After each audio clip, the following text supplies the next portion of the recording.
the numbers in the end need to work. And that's where technology comes in. It's our job to make sure that we are so efficient in our mission that we don't replace people, but free up every minute of time so that they can spend it where it matters most, which is with people. Thanks for listening to Bridge the Gap, a podcast dedicated to informing, educating, and influencing the future of housing and services for seniors. This show is powered by our sponsors: Align, NICMAP, ProCare HR, Sage, Gibson Insurance, Hamilton Captel, Paragon Senior Living, ServiceMaster, The Bridge Group Construction, Salinity, and produced by Grit and Gravel Marketing. Connect with the BTG Network team and use your voice to influence the industry at btgvoice.com. Bridge the Gap in 3, 2. Welcome to Bridge the Gap podcast, this senior living podcast with Josh and Lucas. An awesome day here in Nashville, Tennessee. The energy is rising. You can hear the coffee in the background, the people networking. It's a fantastic day. And we've got on our friends from Nobi, great partners of the podcast. We want to welcome Stijn and Roeland. Welcome to the program. Thanks for having us. Yes. Well, we're excited to have you guys. Tech has dominated senior housing in the past couple of years. Years ago, Josh and I have been coming to the NIC conferences for 15, 17 years. And we did not used to see a lot of tech companies. And now it's just like tech companies. You guys have come in and brought products and services that are changing the landscape of aging. And we're so excited to sit down with you as founders of Nobi and kind of get the origin stories. And also, we want to know what's going on now and what the future is going to bring for tech. But we'd love to get, Roeland, your passion behind both of you gentlemen starting this. Why? Well, both Stijn and I were in senior living and technology. And on that crossroads, we were running a group of 182 communities. And one day, we were reviewing the performance of a caregiver. Wasn't good. We had some complaints, late interventions, and we notified that person. And we got a kind but very short letter back from that lady saying, "You don't have a clue." So that's interesting, vague enough to be interesting.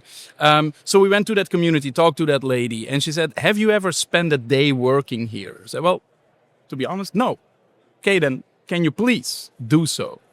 Which we did. I spent a week there in that community and noticed that a lot of the things we ask from caregivers are just impossible. They are impossible if you don't have great insights and great data to get that job right. I mean, you cannot blame people for not being in a room when help is needed if that room is blind and dumb. And at the same time, Stijn and I were also running a technology company.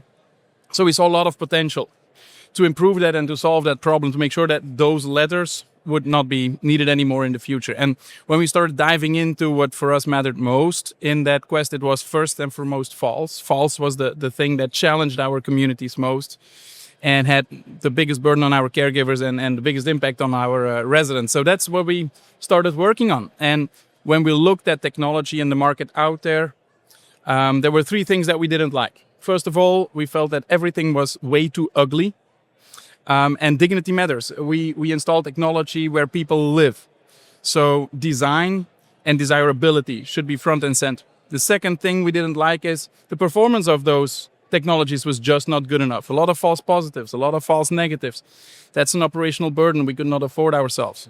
And the third thing is we didn't like the philosophy. Point solutions that would only tackle a single problem. And we really wanted to transform dumb and blind environments into smart and connected ones. And so after a while of looking and selecting technology, we said, let's build this ourselves. And when I say we said, let's build this ourselves, I said, Stijn, you should build this, because that's actually what he does best. That was sort of the background, but you guys invented or manufactured this light. Yes. And that was sort of just the beginning, right? That was the beginning of the story. Yeah, absolutely. And that is 2018.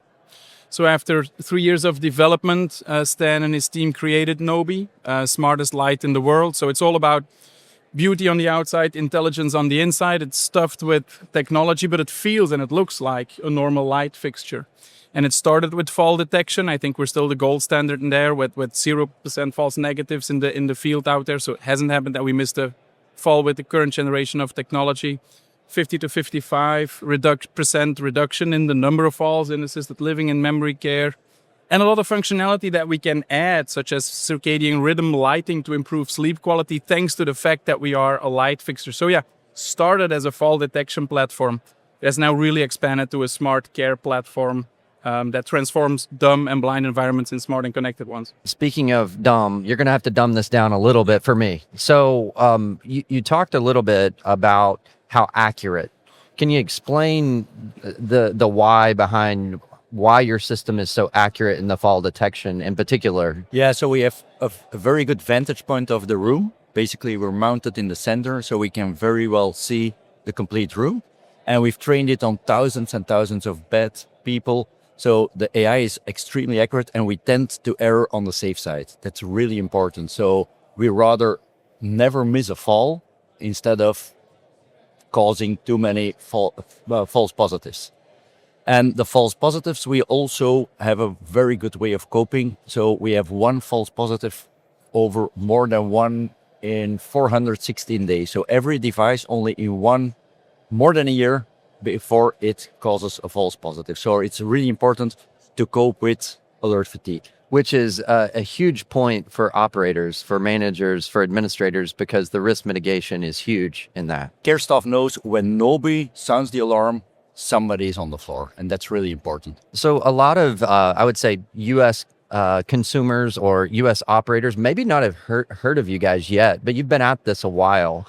What are some of the consistent things you're hearing from as operators and management companies and some of their pain points as you're talking to them? I think those pain points are pretty universal. We have an aging demographic of people that need more and more care. At the same time, it's more and more challenging to find care staff and even more challenging to keep them. So you are continuously trying to optimize the way caregivers deliver care so that they can do what they do best, which is spending time with people. And what everybody is looking for is a way to combine great care with good business, because I strongly believe that everybody who is in this industry really has this mission of delivering great care to residents who need it most. But that mission is a warm mission in a cold reality. The numbers in the end need to work.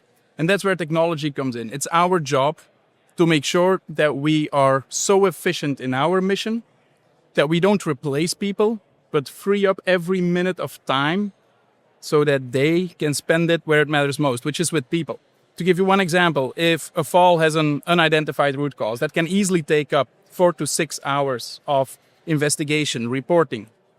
With Nobi, that's something that completely disappears. That's 4 to 6 hours that you can spend talking to a resident, taking care of a resident, and not invest in paperwork. And that's, I think, the universal need of every care organization. Give me infrastructure that makes care more efficient, and by being more efficient, we can actually deliver better care and better outcomes to residents. Yeah, so efficiency and effectiveness. Absolutely. Good care needs to be good business. Yeah. So very interesting. So I'm a little curious myself, and you guys are very successful. Nobi is very successful, doing some cool things, but your personal founder stories, can you unpack your why behind each one of you being involved in this? Falls is a universal issue. I think probably everybody has a relative who had a fall. For me personally, it was my grandmother who had a fall, was on the floor for hours. And this is something we wanted to avoid, we wanted to tackle. And with my technology background, I always thought like there has to be a way of not having that. And probably all of you know that a pendant or a resident pendant or a panic button, that doesn't work. People, when they're on the floor, they don't have a way, they don't have the state of mind of pressing that. So we were really looking for technology who is present without being invasive. It's a light, nice design, but when you walk into the room, it's not like, whoa, what is this? Is this a camera looking at me? We wanted to really avoid that. I think that what we try to do is to be part of the solution for one of the biggest social challenges of our times. The aging population, that demographic challenge, is right up there with climate change and the other big challenges of our time. And if I look at how technology has been trying to answer that challenge in the past, I find that disappointing. MedTech and HealthTech has always focused almost solely on the practical problem the practical solution to a practical problem. And it has resulted in technology that is really not desirable. And if you look at how much people crave for dignity in aging, that's, I think, what drives me personally most. I think it's unacceptable that we just go for the easy path of mounting a camera in the corner of a room and saying, all right, we've done our job. We have solved a practical problem in a practical way. No, that's not true. You have transformed a place where people live into a medical monitoring environment. That's not innocent. That's chipping away at dignity. And I think what we really want to do is make sure that we combine a great life with safety. And all good technology should therefore be discreet technology. And I think that's personally what I try to do. Solve a very big problem, but in a way that makes people happy. We can hear the passion coming out of these two gentlemen. Roeland, I really appreciate your comments there. So as we round out the conversation, talk to us about the future. I mean, everything is changing. It seems like every day there's something new with AI and technology. Where are you guys directing your future? I think that's a very exciting future. I mean, one of the biggest problems in technology adoption in the past has always been the interface problem. You have a digital reality that is super powerful, but the access to that reality comes through digital skill, which makes training and retraining of people one of the biggest challenges and technology adoption one of the biggest weaknesses.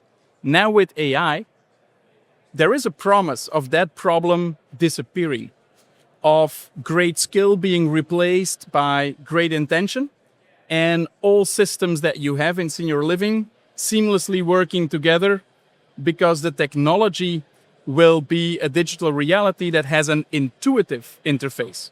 It's going to be verbal.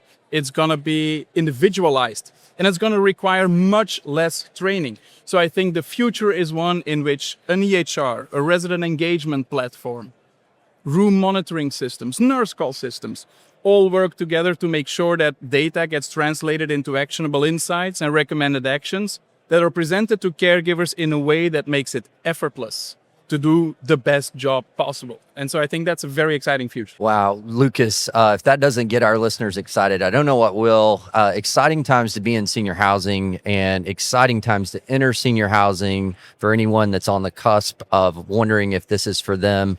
I'm so excited about it. The demographic is on its way here. It's great to have partners. Now is the time to choose the partners that are going to take you into the future. Thank you for Nobi being a partner to our industry and to our network. We couldn't do this without people like you. Thanks for having us, guys. Yes, thank you so much for your time. Busy day here at the Spring NIC Conference. Roeland and Stijn, thank you. We're going to connect with you guys in our show notes. Appreciate your time today. Thank you very much. Thank you. Yes. So to our listeners, we know that you're going to have, we want you in the conversation. Connect with us at btgvoice.com. Download this content and so much more. Hit us up on LinkedIn. We want to hear your comments. What are your challenges when it comes to fall prevention and management in your communities? And then hit those links to Nobi and find out more. Thanks for listening to another great episode of Bridge the Gap.